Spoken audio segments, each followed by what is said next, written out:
7 drownings reported so far this year in Riverside County. A 1-year-old boy from Indio. Far too many children have already drowned this year. What county health officials have to say about the recent drownings, including those locally. And 2 brothers accused in a violent robbery and banning in court today. Hear what their mother has to say about the charges and how it's affected their family.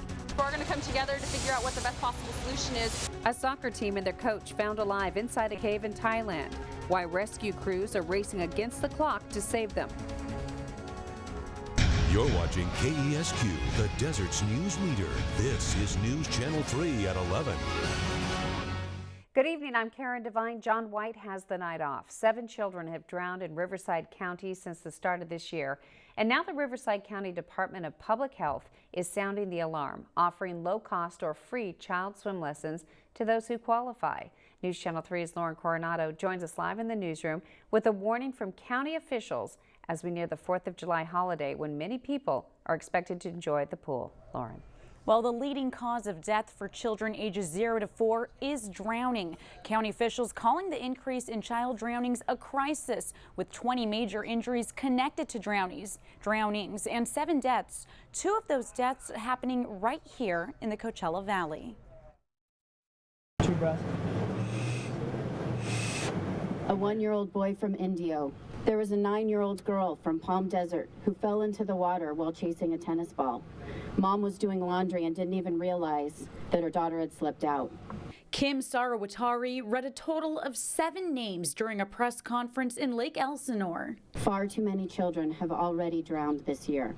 She's the director of public health for Riverside County and is asking parents to be aware of the increase in drownings, which she says are all 100% preventable. And First 5 of Riverside County seconds that. Good job, sweetheart. Good job. Okay, we're gonna roll over. The Social Service Division has a $34,000 grant to help families with low-cost or no-cost swim lessons. SoCal Water Babies is one of their providers that teaches self-rescue. We teach them how to lay on their back to relax and float and rest and breathe. Something 1-year-old Gavin is learning. Crying is not discouraged. Should he fall in, he would be able to alert others for help. These lessons give your child that second line of defense that they need to be able to survive if they fall in. And here are some shocking statistics when it comes to drowning. It takes less than 1 inch of water for a child to drown, just enough to cover the child's mouth or nose. A child can lose consciousness in 30 seconds or less, have irreversible brain damage after 4 to 6 minutes, or survive a drowning with severe brain damage requiring lifelong medical care.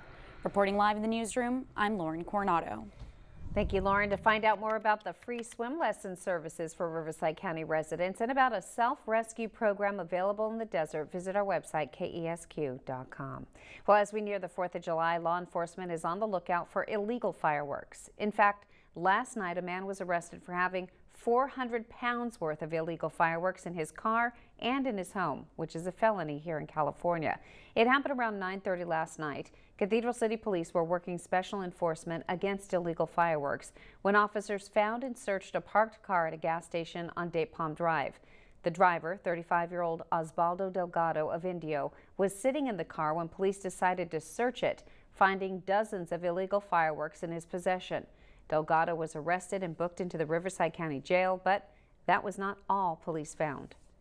After arresting the subject for those illegal fireworks, they were able to go back to his house in the city of Indio, where they found several hundred pounds of illegal fireworks that they were able to safely recover and remove from our streets. Well, police found mortars, Roman candles, missiles, bottle rockets, and firecrackers. Chief Travis Walker, you just heard from there, is warning people safe and sane fireworks are the only type of fireworks legal in the city. If someone is caught using any other type of firework, they could be fined $1,000 and may even be arrested. Well, the 4th of July, great holiday for people, but it's one of the most dangerous times of the year for pets, and fireworks can frighten pets. The sensitivity to their ears often causing them to break through fences, gates, doors, even windows. You can be proactive by making sure your pets are microchipped. Also, make sure ID tags on your pet's collar have your current contact information. And most importantly, keep your pet indoors on the 4th of July. Don't bring them to any fireworks shows. Try to make sure you keep your dogs inside your yards. Make sure your yards are reinforced, or you can leave your dogs inside. At this time of the year, when it's 4th of July and the fireworks are going off, dogs tend to run away from the noise and they'll end up leaving the property, which is when we'll get more calls regarding stray dogs roaming the area or dogs in another person's yard. On an average day, animal control impounds 150 dogs and cats, in contrast to almost 300 on the 4th of July holiday. Well, our summer weather is about to prove itself as a major warm-up is on the way. First Alert Chief Meteorologist Haley Clausen tracking your conditions at 10 or 11. Haley, it looks like the 4th will be the perfect day weather-wise, but come the end of the week, you say we'll hit the 1-teens? That we are. So enjoy the next 2 days, because after the 4th of July, our temperatures are going to begin to climb. And what you see for Thursday, if only it could stay there. We will continue to climb even into Friday, when high heat will really be here. But today we had an afternoon high of 107. Tomorrow and Wednesday are going to be very similar to that. Plenty of sunshine, dry conditions, and every evening dealing with a bit of a breeze. What we're experiencing is very typical for this time of the year. By the end of the week, we are going to be dealing with temperatures that are well above seasonal norms. We're also going to be dealing with a little bit more humidity, or a lot of humidity, however you want to look at it. There has been an excessive heat watch issued, and I'll have more on that watch coming up in my complete First Alert forecast. All right, thank you, Haley. New state rules are killing the buzz for California's cannabis industry. Regulations that went into effect July 1st are causing a shortage in product for consumers and a headache for dispensary owners. There's going to be a lot that goes on, a lot that's going to change, and a lot of uncertainty, but that's the nature of this beast. One dispensary tells us they've lost 50% of their products, which did not comply with the new regulations. Industry analysts say changes and uncertainty for the industry will be the norm for the next 5 years. Well, the mother of brothers accused of attempted murder and robbery at a marijuana dispensary in Banning speaking out tonight. She maintains the two are innocent and that her family's life has changed since their arrests. Raymond and Richard Mattis pleaded not guilty to attempted murder and robbery. Their bail is set at just over a combined $5 million. Their mother tells News Channel 3 her sons are not affiliated with any gangs. We're getting death threats. We're getting people shooting at our house. This is not right. This whole deal is wrong. It's hard to put myself together, and the only reason why I am putting myself together is I got other kids. And we're pulling together to do what we have to do to help them. If convicted on all charges, the brothers could face up to life in prison. Well, 2 men are behind bars tonight for operating a butane honey oil lab. Officials served search warrants at 2 homes in La Quinta and Thermal. During the search, a butane honey lab was discovered at a residence on Jackson Street in Thermal. Cash and firearms, including an AK-47, shotgun, and semi-automatic handgun, were also found and seized. 22-year-old Andrew Mesa of La Quinta and 24-year-old Eric Maldonado of Thermal were arrested for operating the butane honey oil lab, being a felon in possession of firearms and ammunition, violation of probation, and an outstanding weapons violation warrant. A Northern California man accused of installing a camera in a coffee shop. Next on News Channel 3, how an employee at the shop discovered it. And local emergency dispatchers trained for how to handle active shooting situations. Why leaders of the training say dispatchers play an important role in the outcome. You're watching KESQ, the Desert's news leader. Police arrest a California man for hiding a camera in the bathroom of a popular coffee shop. Police say 35-year-old Sage Savage installed the camera just over a week ago in the bathroom of the Verve coffee shop in Capitola, that's near Santa Cruz. As Christopher Salas reports, he's facing multiple charges, including sexual exploitation of a child. He is not employed by the Verve and had no association with the Verve. The Santa Cruz County Sheriff's Office says 35-year-old Sage Savage installed a hidden camera in the bathroom of the popular Capitola coffee shop. What we found is it was similar to a device like a USB charger. However, it was set up as a camera instead of a charging device. The device was found by an employee in an outlet facing the toilet just 3 hours after Sage installed it. During that time, a little bit over a dozen images and videos of men, women, and children were depicted on that video. Here's a photo of Savage walking out just moments after he planted that camera. Police say they were able to identify Savage by this surveillance camera just outside the coffee shop. And Savage actually doesn't live far from the coffee shop. Deputies say they served a search warrant right here on the 800 block of 41st Avenue. That's where they say they found even more incriminating evidence at his home. Cleveland said they found enough evidence to connect him with this crime and then some. As well as some additional images that were found on other recording devices at his house, which depicted some sex acts occurring with women that may not know that they were being recorded at the time. He's charged with 2 felonies, sexual exploitation of a child and burglary. He's also charged with 1 misdemeanor, using a camcorder in a restroom. His bail is set at $100,000. That was Christopher Salas reporting. A Los Angeles City Councilman was one of several arrested today after a protest broke out at the Immigration and Customs Enforcement headquarters. Knowing intentional trauma upon the most innocent and the most vulnerable. The protest began around 9 this morning, ended a few hours later when police declared unlawful assembly. It was in response to a recent ICE policy of separating families trying to enter the U.S., which Councilman Mike Bonin called sick and evil. A leader of the protest said the demonstration was part of a nationwide movement to abolish ICE. At least 5 people, including Bonin, were taken into custody. Well, today 911 dispatchers received special training on how to handle active shooter situations. The class, which is the first of its kind in the country, was open to all public safety dispatchers. They were taught just how critical those first few moments of a shooting scenario can be and the best practices for getting information and keeping people safe on the scene. Dispatchers can change the outcome of an active shooter critical incident by asking additional questions. We train them in the academy to ask who, what, when, where, why, and weapons. But asking additional questions can really cut down on the amount of investigation time.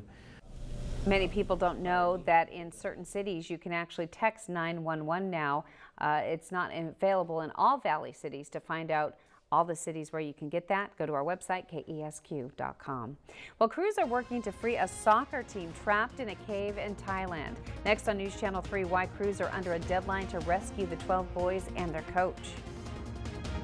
Today we had a high of 107. That's what we expect this time of year, and we get to keep these clear skies that we're currently experiencing with us into tomorrow and until Wednesday. But by the end of this week, we're actually going to be spotting more clouds overhead. I'll explain why coming up next. You're watching KESQ, the desert's news leader. Now to the miraculous discovery in Thailand. 12 boys and their soccer coach lost in a cave for 10 days have been found alive. Danya Bacchus has the story. The 10-day ordeal playing out for the world to see. How many of you? 13. Brilliant. It's the moment rescuers finally reached 12 boys, ages 11 to 16, and their soccer coach flooded in a Thai cave. Many people are coming. Many people. We are the first. Many people come. The boys and their coach went into the cave last Saturday as a fun excursion, but then sudden heavy rain caused flash floods, trapping them inside. Physically, the group is weak. Some were able to stand as they say thank you to the rescuers. Outside the cave where family members are camped out, many are emotional when they hear the news. But the mission to get them out is far from over. Officials say it will be a complicated process. We're going to come together to figure out what the best possible solution is and kind of be able to get the kids out as safely and as quickly as possible. The U.S. is playing a part in the 1,000-strong international team on the ground. The boys and their coach are 2 miles inside. Water levels are stable for now, but with rain in the forecast, it's still a race against time. Experts say the group managed to survive because of the warm temperature of the cave and fresh water seeping through cracks in the rock. A medic is spending the night with the group trying to build their strength for the journey out. Danya Bacchus, ABC News, Los Angeles. Now, First Alert Weather with Chief Meteorologist Haley Clausen. A little bit of wind being felt right here in the desert, which is totally typical. Those gusts over 30 miles per hour in Whitewater was over 40 miles per hour not too long ago. But overall, we're keeping it nice and consistent. The wind staying right along the interstate in more of our wind-prone communities. The closer you're out of the mountains, the less you're experiencing. The next 2 days going to be the exact same with our sustained winds 15 to 20 miles per hour every evening with those gusts up to 30. But look at these temperatures. We are staying warm, the 80s, the 90s. It feels fantastic outside. We're staying nice and dry. We have clear skies overhead, and we are dealing with temperatures that are very typical for this time of year. An average high for today's date, it's actually 106. Check it out. We came in at 107 today. Not too bad. We can appreciate this because we know heat here in the desert. And later on this week, if you're new to the desert, you're about to learn what this desert heat is all about. So we still have high pressure in place, and that's still in control of our weather. But what's going to be happening as we continue through the rest of this week is our ridge of high pressure is actually going to be shifting, and it's going to be centering itself right over the desert southwest. And what that means for those of us right here in the Coachella Valley, hotter temperatures. Get ready. We are going to be climbing into the 1-teens, and because of that, an excessive heat watch has been issued not only for the Coachella Valley, but for all of Southern California. We don't often see this. Normally it's certain areas picked out, highlighted in the red. But no, all of Southern California under an excessive heat watch beginning Friday morning, continuing through Saturday evening. Now with this heat watch, we're not only talking about high temperatures, which for the Coachella Valley, going to be ranging from 115 to 120. But we're also talking about higher humidity values. So that moisture is going to be getting pulled up from the south and providing more tropical moisture right here in Southern California. Still to be decided is how much of that we're going to see, but there is even the opportunity for a few storms to develop, mainly over our mountains. Again, that's not till the very end of the week, so let's enjoy our consistency right now. Tomorrow morning, sunrise time at 5:40, those lows finding themselves in the mid-70s and then quickly climbing into the low 90s for the mid-morning hours. Tomorrow afternoon, very similar to what we felt today. Same goes for Wednesday. But then the heat is on, especially for Friday and Saturday. Karen, get ready. Okay, I'll be ready. Thank you, Haley. A well-deserved final day for one of our own here at News Channel 3. Next, how KESQ's general manager was honored on his last day as he celebrates retirement. You're watching the Desert's News Leader. It was a special and bittersweet farewell today to the retiring general manager of KESQ News Channel 3. Today was Mike Stutz's last day overseeing operations at our Thousand Palms building. He's retiring after 42 years in broadcasting to spend more time with his grandkids and to do some traveling. And we are thanking Mike Stutz for all of his work in journalism and in the community through a number of organizations like the American Cancer Society, Find Food Bank, Boys and Girls Club, and the Francis C. Berger Foundation. Thank you so much. This has been really the highlight of my career to end it like this with such a great group of people and great stations, and I can't thank you enough. I'm Mr. Jokester is without words, right? Yeah, we love you. So, well, thank you very much. Mike Stutz was even presented a congressional record by Congressman Dr. Raul Ruiz. The remarks read to him today will now be recorded in the nation's history forever. We're going to miss you, Mike. Sports is up next tonight at 11. More on LeBron James to the Lakers and some other big free agency moves in the NBA today. Plus a record-setting night for the Dodgers, who put up a score that we're used to seeing from the Rams or Chargers. Blake has the highlights, scores, and more straight ahead. You're watching KESQ, the Desert's News Leader. This is the best local sports show with sports director Blake Arthur. We'll get to NBA free agency and the World Cup in a bit, but we start in the big leagues as we've turned the page from June to July. The Dodgers hoping they can continue their recent run of success. A lot of it coming via the long ball and the offense. And the offense exploded tonight against the Pittsburgh Pirates. First game of the series in Los Angeles. I mean, the Dodgers were dropping bombs on the Bucks. That's Cody Bellinger there. Jock Peterson jocking on him. He goes deep to right, holds the pose for the camera. And if Peterson goes deep, you know Max Muncy's going deep. Whew, the bat flip, that ball's touched, deposited into the seats there. But the story in this one and the season for the Dodgers, it's got to be Matt Kemp. I mean, he's had a great season, 5 for 5, a home run, 4 RBIs, 4 runs in this one. What a year he's having. He stays hot. Dodgers stay hot. 2 in the first, 2 in the third, 6 in the fourth, 3 in the fifth, 4 in the sixth. They dumped the Pirates 17-1 the final. Wow. Staying in Los Angeles because that is where it's at. and that's where LeBron James will be. The King has a new throne in LA.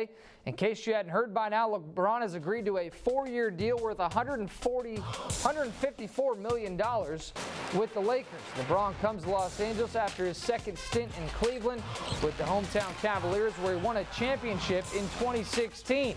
His greatness cannot be denied. He's a 3-time champ, 3-time Finals MVP, 4-time League MVP, and 14-time All-Star. Widely regarded as one of the best players of all time, he joins the long lineage of Laker greats as he will don the purple and gold next season, wearing the number 23. Now, LeBron's yet to comment. He's on vacation, but once he speaks, we, of course, will have that for you right here on the Desert's News Leader. Lakers been very active in free agency. They also added Rajon Rondo today on a 1-year deal worth $9 million. 32-year-old point guard averaged 8 points, 8 assists last year with the New Orleans Pelicans. He's one of the most competitive players in the league that can run the point, but he's not a great shooter. That is his weakness, just 30% from 3 for his career. So we'll see how that pans out with the Lakers. In addition to this move, the Lakers renounced the rights to Julius Randle. He signed a 2-year deal with the Pelicans for $18 million. Speaking of the Pelicans, former Pelican star DeMarcus Cousins, he's headed to the Bay Area to join the Golden State Warriors. A stunning, surprising move today. Cousins going to join the defending champs. 1-year deal worth $5.3 million. Arguably the best center in basketball. So the rich just get richer as the Warriors land Cousins. They have an all-star lineup. They are already tough to beat. Now, wow, I don't know how they're going to be beat. They're the prohibitive favorite to win the NBA title. Let's kick it. Mexico, Brazil, round of 16 at the World Cup. Trip to the quarters on the line, and the Brazilian side just too much for Mexico. Neymar with the first goal. They would add another late to make it 2-0. That is the final. El Tri eliminated from the tournament. Brazil now advances to the quarterfinal. Appears to be the favorite to win the World Cup, given their recent form. Now, if you didn't see the Belgium-Japan game, you really missed out. Belgium, a heavy favorite. They were down 2-0, but rallied like crazy to put 3 in the back of the net in the second half, including that one there, the 94th minute on the counterattack. Devastating loss for Japan, but Belgium battled back to win and advance to the quarterfinal, where they will face Brazil. This year's World Cup been a lot of fun. That's it for sports. We're back after this. You're watching the Desert's News Leader. Late tonight at 11, an Arizona woman says her puppy saved her from a rattlesnake, but not without a showdown. This is how Paula Godwin's dog, Todd, looked after his battle with the snake. Poor baby. Godwin says she and the young golden retriever were on a walk when she nearly stepped on the rattler. She says Todd jumped into action by jumping right in front of her leg. Instead of biting her, the snake bit Todd in the face. The brave pup is expected to fully recover. Oh. A question, I don't think my dog would do that for me. I doubt. I bet you he would. Oh. Well, if you do have any hiking plans, if you're out on the trails, enjoy it for the next couple of days, mainly in the morning. Of course, we're still dealing with high heat, but look at the end of the week. 118, an excessive heat watch for both Friday and Saturday. It's not just heat, it's also going to be some extra humidity. Yeah, take some precautions. We'll be with you through the whole thing. Thank you for making News Channel 3 your choice for news. Stay tuned for Jimmy Kimmel Live next.